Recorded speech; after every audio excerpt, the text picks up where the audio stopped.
আসসালামু আলাইকুম ওয়া রাহমাতুল্লাহি ওয়া বারাকাতুহু। প্রিয় সাথী, আপনারা শুনছেন জান্নাতি 10 সাহাবীদের জীবনীর পঞ্চম এপিসোড। আর আজকের পর্বে রয়েছেন হযরত আলী রাদিয়াল্লাহু তাআলা আনহুর জীবনীর দ্বিতীয় অংশ। যারা এখনো পর্যন্ত প্রথম পর্ব শোনেননি তাদের অনুরোধ করব চ্যানেলটির প্লেলিস্টে গিয়ে শুনে নিতে পারেন। শুরু করার আগে ছোট্ট একটি অনুরোধ, আল আমিন টিভি বাংলা হাদিস, কুরআন এবং ইসলামিক ইতিহাসের কাহিনী শুনতে হলে চ্যানেলটিকে সাবস্ক্রাইব করুন। হিজরি 37 সনের সফর মাসে সিফফিন নামক স্থানে হযরত আলী ও হযরত মুয়াবিয়া রাদিয়াল্লাহু তাআলা আনহুর বাহিনীর মধ্যে এক সংঘর্ষ ঘটে যায়। এই সংঘর্ষ ছিল উটের যুদ্ধ থেকেও ভয়াবহ। উভয় পক্ষে মোট 90,000 মুসলমান শাহাদত বরণ করেন। তাদের মধ্যে প্রখ্যাত সাহাবী হযরত আম্মার বিন ইয়াসির, খুজাইমা ইবনে সাবিত ও আবু আম্মারা আল মাজিনিও ছিলেন।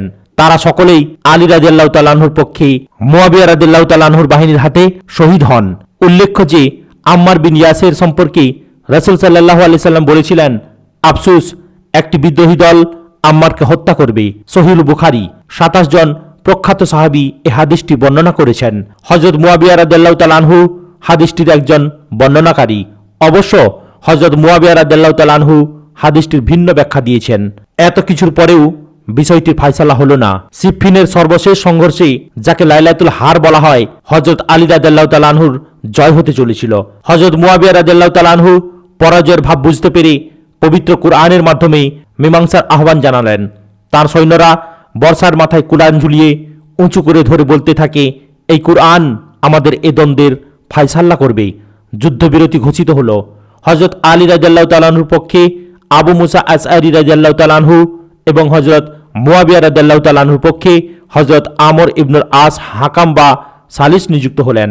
সিদ্ধান্ত হলো এই দুইজনের সম্মিলিত ফায়সালা বিরোধী দুপক্ষই মেনে নেবেন। দুমাতুল জান্দাল নামক স্থানে মুসলমানদের বড় আকারের এক সম্মেলন হয়। কিন্তু সব ঐতিহাসিক তথ্য বিশ্লেষণ করলে যে সিদ্ধান্তটি পাওয়া যায় তা হলো হযরত আমর ইবনুল আস রাদিয়াল্লাহু তাআলা আনহু হযরত আবু মুসা আশআরী রাদিয়াল্লাহু তাআলা আনহুর সাথে যে সিদ্ধান্তে উপনীত হয়েছিলেন, শেষ মুহূর্তে তা থেকে সরে আসায় এ সালিসি বোর্ড শান্তি স্থাপনে দুমাতুল জান্দাল থেকে হতাশ হয়ে মুসলমানরা ফিরে গেল। অতঃপর আলী রাদিয়াল্লাহু তাআলা আনহু ও মুয়াবিয়া রাদিয়াল্লাহু তাআলা আনহু অনর্থক রক্তপাত বন্ধ করার লক্ষ্যে সন্ধি করলেন। এদিন থেকে মূলত মুসলিম খিলাফত দুভাগে ভাগ হয়ে যায়। এ সময় খারেজি নামে নতুন একটি দলের জন্ম হয়। প্রথমে তারা ছিল আলী রাদিয়াল্লাহু তাআলা আনহুর সমর্থক, কিন্তু পরে তারা এ বিশ্বাস প্রচার করতে থাকে যে দ্বীনের ব্যাপারে কোনো মানুষকে হাকাম বা সালিস নিযুক্ত করা কুফরি কাজ। আলী রাদিয়াল্লাহু তাআলা আনহু আবু মুসা আশআরী রাদিয়াল্লাহু তাআলা আনহুকে হাকাম মেনে নিয়ে কুরআনের খেলাফ কাজ করেছেন। সুতরাং হযরত আলী তার আনুগত্য দাবি করার বৈধতা হারিয়ে ফেলেছেন। তারা হযরত আলী থেকে পৃথক হয়ে যায়। তারা ছিল অত্যন্ত চরমপন্থী। তাদের সাথে আলী রাদিয়াল্লাহু তাআলা আনহুর একটি যুদ্ধ হয় এবং তাতে বহু লোক হতাহত হয়। এই খারেজি সম্প্রদায়ের 3 ব্যক্তি আব্দুর রহমান মুলজিম, আল বারাক ইবনে আব্দুল্লাহ ও আমির ইবনে বকর আত-তামিমি নাহরাওয়ানের যুদ্ধের পর এক গোপনে বৈঠকে মিলিত হয়। দীর্ঘ আলোচনার পর তারা এই সিদ্ধান্তে উপনীত হয় যে মুসলিম উম্মার অন্তর্কলহের জন্য দায়ী মূলত আলী, মুয়াবিয়া ও আমর ইবনুল আস রাদিয়াল্লাহু তাআলা আনহু। সুতরাং এই 3 ব্যক্তিকে দুনিয়া থেকে সরিয়ে দিতে হবে। সিদ্ধান্ত মোতাবেক মুলজিম দায়িত্ব নিল আলী রাদিয়াল্লাহু তাআলা আনহুর এবং আল বারাক ও আমর দায়িত্ব নিল যথাক্রমে মুয়াবিয়া ও আমর ইবনুল আস রাদিয়াল্লাহু তাআলা আনহুর। তারা প্রতিজ্ঞাবদ্ধ হয়, মারবে নয়তো মরবে। হিজরি 40 সনে 17 রমজান ফজরের নামাজের সময়টি এ কাজের জন্য নির্ধারিত হয়। অতঃপর ইবনে মুলজিম কুফা, আল বারাক দিমাস্ক ও আমর মিশরে চলে যায়। মৃত্যু হিজরি 40 সনের 16 রমজান শুক্রবার দিবাগত রাতে আত্মাইরা আপন আপন স্থানে ওত পেতে থাকে। ফজরের সময় হযরত আলী রাদিয়াল্লাহু তাআলা আনহু অভ্যাস মতো আস-সালাত বলে মানুষকে নামাজের জন্য ডাকতে ডাকতে যখন মসজিদের দিকে যাচ্ছিলেন, পাপাত্তা ইবনে মুলজিম শানিত তরবারি নিয়ে ঝাঁপিয়ে পড়ে তাকে আহত করে। আহত অবস্থায় আত্মাইকে ধরার নির্দেশ দিলেন। সন্তানদের ডেকে ওসিয়াত করলেন। 4 বছর 9 মাস খিলাফত পরিচালনার পর 17 রমজান 40 হিজরি শনিবার কুফায় তিনি শাহাদত বরণ করেন। একই দিন একই সময় হযরত মুয়াবিয়া রাদিয়াল্লাহু তাআলা আনহু যখন মসজিদে যাচ্ছিলেন, তারও উপর হামলা হয়। কিন্তু তা ব্যর্থ হয়, তিনি সামান্য আহত হন। অন্যদিকে আমর ইবনুল আস অসুস্থতার কারণে সেদিন মসজিদে যাননি। তার পরিবর্তে পুলিশ বাহিনী প্রধান খারেজ ইবনে হুজাফা ইমামতির দায়িত্ব পালনের জন্য মসজিদে যাচ্ছিলেন। তাকেই আমর ইবনুল আস মনে করি হত্যা করা হয়। এভাবে মুয়াবিয়া ও আমর ইবনুল আস রাদিয়াল্লাহু তাআলা আনহু প্রাণে রক্ষা পান। তারিখুল উম্মাহ আল ইসলামিয়া খিদরি বেগ হযরত আলী রাদিয়াল্লাহু তাআলা আনহুর জানাজার নামাজে ইমামতি করেন হযরত হাসান ইবনে আলী রাদিয়াল্লাহু তাআলা আনহু। কুফা জামে মসজিদের পাশে তাকে দাফন করা হয়। তবে অন্য একটি বর্ণনা মতে নাজফে আশরাফে তাকে সমাহিত করা হয়। মৃত্যুকালে তার বয়স হয়েছিল 63 বছর। আত্মাই ইবনে মুলজিমকে ধরে আনা হলে আলী রাদিয়াল্লাহু তাআলা আনহু নির্দেশ দেন, সে কয়েদি, তার থাকা খাওয়ার সুব্যবস্থা করো। আমি বেঁচে গেলে তাকে হত্যা অথবা ক্ষমা করতে পারি। যদি আমি মারা যাই, তোমরা তাকে ঠিক ততটুকু আঘাত করবে যতটুকু সে আমাকে করেছে। তোমরা বাড়াবাড়ি করো না। যারা বাড়াবাড়ি করে আল্লাহ তাদের ভালোবাসেন না। তাবাকাত 35। হযরত আলী রাদিয়াল্লাহু তাআলা আনহু 5 বছর খিলাফত পরিচালনা করেন। একমাত্র সিরিয়া ও মিশর ছাড়া মক্কা ও মদিনা সহ সব এলাকা তার অধীনে ছিল। তার সময়টি যেহেতু গৃহযুদ্ধে অতিবাহিত হয়েছে, এ কারণে নতুন কোনো অঞ্চল বিজিত হয়নি। হযরত আলী রাদিয়াল্লাহু তাআলা আনহু তারপরে অন্য কাউকে স্থলাভিষিক্ত করে যাননি। লোকেরা যখন তার পুত্র হযরত হাসান রাদিয়াল্লাহু তাআলা আনহুকে খলিফা নির্বাচিত করা সম্পর্কে জিজ্ঞেস করেছিল, তিনি বলেছিলেন, এ ব্যাপারে তোমাদের নির্দেশ অথবা নিষেধ কোনোটাই করছি না। অন্য এক ব্যক্তি যখন জিজ্ঞেস করেছিল, আপনি আপনার প্রতিনিধি নির্বাচন করে যাচ্ছেন না কেন? বললেন, আমি মুসলিম উম্মাহকে এমনভাবে ছেড়ে যেতে চাই যেমন গিয়েছিলেন রাসূলুল্লাহ সাল্লাল্লাহু আলাইহি ওয়াসাল্লাম। হযরত আলী রাদিয়াল্লাহু তাআলা আনহুর ওফাতের পর দারুল খিলাফা রাজধানী কুফার জনগণ হযরত হাসান রাদিয়াল্লাহু তাআলা আনহুকে খলিফা নির্বাচন করেন। তিনি মুসলিম উম্মার আন্তঃকলহ ও রক্তপাত পছন্দ করলেন না। এই কারণে হযরত মুয়াবিয়া ইরাক আক্রমণ করলে তিনি যুদ্ধের পরিবর্তে মুয়াবিয়া রাদিয়াল্লাহু তাআলা আনহুর হাতে খিলাফতের ক্ষমতা ছেড়ে দেওয়া সমীচীন মনে করলেন। এভাবে হযরত হাসানের নজিরবিহীন কুরবানি মুসলিম জাতিকে গৃহযুদ্ধের হাত থেকে মুক্তি দেয়। খিলাফত থেকে তার পদত্যাগের বছরকে ইসলামের ইতিহাসে আমুল জামাহ, ঐক্য ও সংহতির বছর নামে অভিহিত করা হয়। পদত্যাগের পর হযরত হাসান কুফা ত্যাগ করে মদিনা চলে আসেন এবং 9 বছর পর হিজরি 50 সনে ইন্তিকাল করেন। মাত্র 6টি মাস তিনি খিলাফত পরিচালনার সুযোগ পেয়েছিলেন। হযরত উমর রাদিয়াল্লাহু তাআলা আনহু আলী রাদিয়াল্লাহু তাআলা আনহু সম্পর্কে বলেছিলেন, আমাদের মধ্যে সর্বোত্তম ফয়সালাকারী আলী। এমনকি রাসূল সাল্লাল্লাহু আলাইহি ওয়াসাল্লামও বলেছিলেন, আকদাহুম আলী, তাদের মধ্যে সবচেয়ে বড় বিচারক আলী। তার সঠিক সিদ্ধান্ত লক্ষ্য করে হযরত উমর রাদিয়াল্লাহু তাআলা আনহু একাধিকবার বলেছেন, লাউলা আলী লাহালাকা উমর, আলী না হলে উমর হালাক হয়ে যেত। আলী রাদিয়াল্লাহু তাআলা আনহু নিজেকে একজন সাধারণ মুসলমানের সমান মনে করতেন এবং যে কোনো ভুলের কৈফিয়তের জন্য প্রস্তুত থাকতেন। একবার এক ইয়াহুদি তাঁর বর্ম চুরি করে নেয়। আলী বাজারে বর্মটি বিক্রি করতে দেখে চিনে ফেললেন। তিনি ইচ্ছা করলে জোর করে তা নিয়ে নিতে পারতেন, কিন্তু তা করেননি। আইন অনুযায়ী ইয়াহুদির বিরুদ্ধে কাজীর আদালতে মামলা দায়ের করেন। কাজীও ছিলেন কঠোর ন্যায় বিচারক। তিনি আলী রাদিয়াল্লাহু তাআলা আনহুর দাবির সমর্থনে প্রমাণ চাইলেন। আলী রাদিয়াল্লাহু তাআলা আনহু তা দিতে পারলেন না। কাজী ইয়াহুদির পক্ষে মামলার রায় দিলেন। এই ফায়সালার প্রভাব ইয়াহুদির উপর এতখানি পড়েছিল যে সে মুসলমান হয়ে যায়। সে মন্তব্য করেছিল, এ তো নবীদের মতো ইনসাফ। আলী রাদিয়াল্লাহু তাআলা আনহু আমিরুল মুমিনিন হয়ে আমাকে কাজীর সামনে উপস্থিত করেছেন এবং তারই নিযুক্ত কাজী তার বিরুদ্ধে রায় দিয়েছেন। তিনি ফাতিমা রাদিয়াল্লাহু তাআলা আনহার সাথে বিয়ের পূর্ব পর্যন্ত রাসূল করিম সাল্লাল্লাহু আলাইহি ওয়াসাল্লামের পরিবারের সাথেই থাকতেন। বিয়ের পর পৃথক বাড়িতে বসবাস শুরু করেন।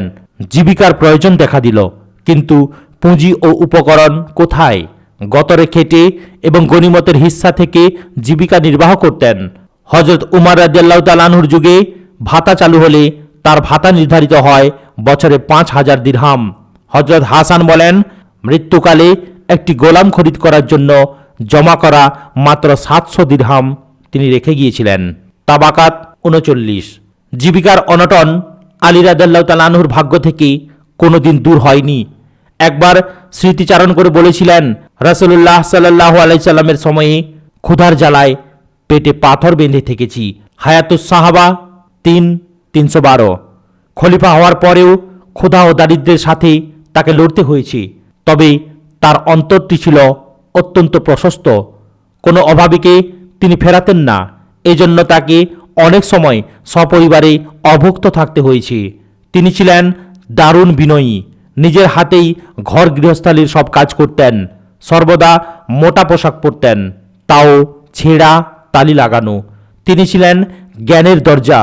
দূর দূরান্ত থেকে মানুষ জ্ঞানার্জনের জন্য তার কাছে এসে দেখতে পেত তিনি উটের রাখালি করছেন, ভূমি কুপিয়ে ক্ষেত তৈরি করছেন।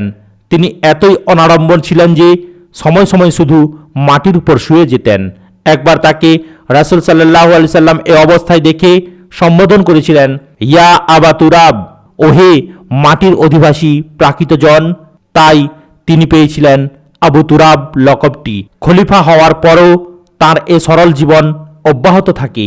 হযরত উমর রাদিয়াল্লাহু তাআলা আনহুর মতো সব সময় একটি দুর্রা বা ছড়ি হাতে নিয়ে চলতেন, লোকদের উপদেশ দিতেন। আল ফিতনাতুল কুবরা। হযরত আলী রাদিয়াল্লাহু তাআলা আনহু ছিলেন নবী খানদানের সদস্য, যিনি নবী সাল্লাল্লাহু আলাইহি সাল্লামের প্রত্যক্ষ তত্ত্বাবধানে শিক্ষা লাভ করেন। রাসূল সাল্লাল্লাহু আলাইহি সাল্লাম বলেছেন, আনা মদিনাতুল ইলম ওয়া আলী বাবুহা, আমি জ্ঞানের নগরী আর আলী সেই নগরীর প্রবেশদ্বার। তিরমিজি। তিনি ছিলেন কুরআনের হাফিজ এবং একজন শ্রেষ্ঠ মুফাসসির। কিছু হাদিসও সংগ্রহ করেছিলেন, তবে হাদিস গ্রহণের ব্যাপারে খুবই সচেতন ছিলেন। কেউ তার কাছে কোনো হাদিস বর্ণনা করলে বর্ণনাকারীর নিকট থেকে শপথ নিতেন। তাজকিরাতুল হুফাজ 1:10। তিনি রাসূলুল্লাহ সাল্লাল্লাহু আলাইহি সাল্লামের বহু হাদিস বর্ণনা করেছেন এবং তার থেকে বহু বিখ্যাত সাহাবী এবং তাবেঈ হাদিস বর্ণনা করেছেন। পূর্ববর্তী খলিফাদের যুগে মুজাহিদদের 3 জন ও আনসারদের 3 জন ফতোয়া দিতেন, যথা উমার, উসমান, আলী, উবাই বিন কাব, মুয়াজ বিন জাবাল ও জাইদ বিন সাবিত। মাসরুক থেকে অন্য একটি বর্ণনায় জানা যায়, রাসূলুল্লাহ সাল্লাল্লাহু আলাইহি ওয়াসাল্লামের সাহাবীদের মধ্যে ফতোয়া দিতেন আলী ইবনে মাসউদ, জাইদ, উবাই ইবনে কাব, আবু মুসা আল আশআরী। তাবাকাত 4, 167, 175। আলী ছিলেন একজন সুবক্তা ও ভালো কবি। কিতাবুল উমদা ইবনে রসিক 1:21। তার কবিতার একটি দিওয়ান আমরা পেয়ে থাকি। তাতে অনেকগুলি কবিতায় মোট 1400 শ্লোক আছে। গবেষকদের ধারণা তার নামে প্রচলিত অনেকগুলি কবিতা প্রক্ষিপ্ত হয়েছে, তবে তিনি যে তৎকালীন আরবি কাব্য জগতের একজন বিশিষ্ট দিকপাল তাতে পণ্ডিতদের কোনো সংশয় নেই। নাহজুল বালাগা নামে তার বক্তৃতার একটি সংকলন আছে, যা তার অতুলনীয় বাগ্মিতার স্বাক্ষর বহন করে চলেছে। তারিখুল আদাব আল আরাবি, ডক্টর ওমর ফারুক 1:309। খাতুনে জান্নাত নবীকন্যা হযরত ফাতিমা রাদিয়াল্লাহু তাআলা আনহার সাথে তার প্রথম বিয়ে হয়। যতদিন ফাতিমা জীবিত ছিলেন দ্বিতীয় বিয়ে করেননি। ফাতিমা রাদিয়াল্লাহু তাআলা আনহার মৃত্যুর পর একাধিক বিয়ে করেছেন। তাবারির বর্ণনা মতে তার 14টি ছেলে ও 17টি মেয়ে জন্মগ্রহণ করে। হযরত ফাতিমা রাদিয়াল্লাহু তাআলা আনহুর গর্ভে 3 পুত্র হাসান, হুসাইন, মহসিন এবং 2 কন্যা জয়নাব ও উম্মে কুলসুম জন্মগ্রহণ করেন। শৈশবেই মহসিন মারা যায়। ওয়াকিদির বর্ণনা মতে মাত্র 5 ছেলে হাসান, হুসাইন, মুহাম্মদ ইবনুল হানাফিয়া, আব্বাস এবং ওমর থেকে তার বংশধারা চলছে। ইমাম আহমদ রাহমাতুল্লাহ আলাইহি বলেন, আলী রাদিয়াল্লাহু তাআলা আনহুর মর্যাদা ও ফজিলত সম্পর্কে রাসূলুল্লাহ সাল্লাল্লাহু আলাইহি সাল্লাম থেকে যত কথা বর্ণিত হয়েছে অন্য কোনো সাহাবী সম্পর্কে তা হয়নি। আল ইসাবা 2:508। ইতিহাসে তার যত গুণাবলী বর্ণিত হয়েছে এ সংক্ষিপ্ত প্রবন্ধে তার কিয়দংশও তুলে ধরা সম্ভব নয়। রাসূল সাল্লাল্লাহু আলাইহি সাল্লাম অসংখ্যবার তার জন্য ও তার সন্তানদের জন্য দোয়া করেছেন। রাসূল সাল্লাল্লাহু আলাইহি সাল্লাম বলেছেন, একমাত্র মুমিনরা ছাড়া তোমাকে কেউ ভালোবাসবে না এবং একমাত্র মুনাফিকরা ছাড়া কেউ তোমাকে হিংসা করবে না। হযরত আলীর এক সাথী হযরত দুরার ইবনে দামরা আলী কিনানি একদিন হযরত মুয়াবিয়ার কাছে এলেন। মুয়াবিয়া তাকে আলী রাদিয়াল্লাহু তাআলা আনহুর গুণাবলী বর্ণনা করতে অনুরোধ করেন। প্রথমে তিনি অস্বীকার করেন, কিন্তু মুয়াবিয়ার চাপাচাপিতে দীর্ঘ এক বর্ণনা দান করেন। তাতে আলী রাদিয়াল্লাহু তাআলা আনহুর গুণাবলী চমৎকারভাবে ফুটে ওঠে। ঐতিহাসিকরা বলেছেন, এই বর্ণনা শুনে মুয়াবিয়া সহ তার সাথে বৈঠকে উপস্থিত সকলেই কান্নায় ভেঙে পড়েছিলেন। অতঃপর মুয়াবিয়া মন্তব্য করেন, আল্লাহর কসম, আবুল হাসান অর্থাৎ হাসানের পিতা এমনই ছিলেন। আল ইস্তিয়াব 3:44। আজ এখানেই সমাপ্ত করলাম। ভিডিওর পরবর্তী অংশ অর্থাৎ হযরত তালহা রাদিয়াল্লাহু তাআলা আনহু জীবনের সম্পর্কে জানার জন্য চ্যানেলটিকে সাবস্ক্রাইব করুন, লাইক, কমেন্ট এবং শেয়ার করতেও ভুলবেন না। আসসালামু আলাইকুম ওয়া রাহমাতুল্লাহি ওয়া বারাকাতুহু।